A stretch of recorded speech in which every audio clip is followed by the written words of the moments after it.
Сложно сказать, когда появилась первая резина класса Mud Terrain – грязевая поверхность.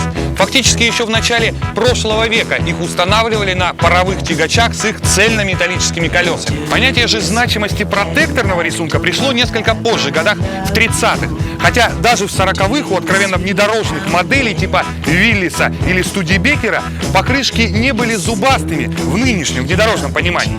В подавляющем большинстве ни производители автомобилей, ни шин тогда не отдавали себе отчета, какая должна быть модель, способная месить развитое в то время бездорожье. Не играли ни с шириной покрышки, ни с давлением в ней.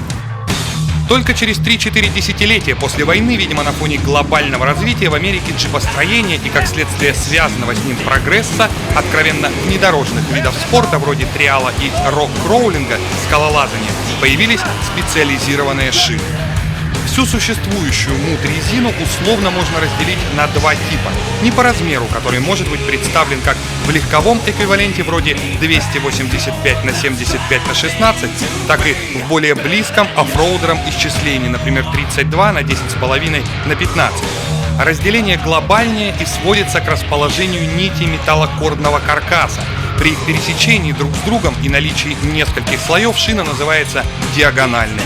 А в случае, когда нити корда параллельны, уложены от одной боковины к другой, покрышка радиальна. Это как раз таки и есть краеугольное отличие, которое надо принимать во внимание в первую очередь. Диагоналка гораздо тверже и лучше воспринимает внешние точечные воздействия, иными словами, менее протыкаема. Радиалка обладает меньшим сопротивлением качению и в обычных условиях ходит гораздо дольше. Вполне естественно, что радиальные шины и среди бездорожных распространены шире. Можно даже сказать, что они основа шинопроизводства. Nissan Safari, Patrol, Toyota Land Cruiser серии 70, 80 и 100 изначально предрасположены к установке колес большого диаметра. Входит 33, но тоже с ограничениями, касающимися высоты протектора.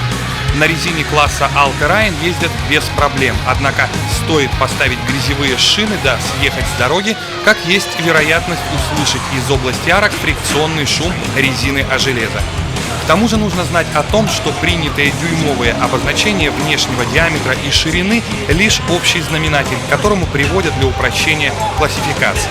А истинные габариты могут отличаться вплоть до 1 дюйма.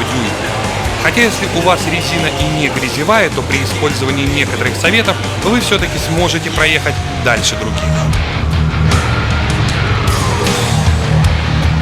Если под рукой нет манометра, а очень хочется спустить давление в шину, просто на всех колесах одинаковое количество времени, по 20 секунд, допустим. Просто считаешь и одинаковым предметом. Веточкой? Ну, что залезет в эту дырочку? Можно веточкой, любым подручным предметом. Ну, вы понимаете о чем. Этот способ очень хороший для дачников. Кто не доехал до дачи своей, последних 50 метров застрял, вечер, и уже никто там точно не проедет, не дернет. Тогда можно, прежде чем грязь копать там руками, еще и колеса немножко спустить. Тогда можно вылезти. Шансы повышаются на успех.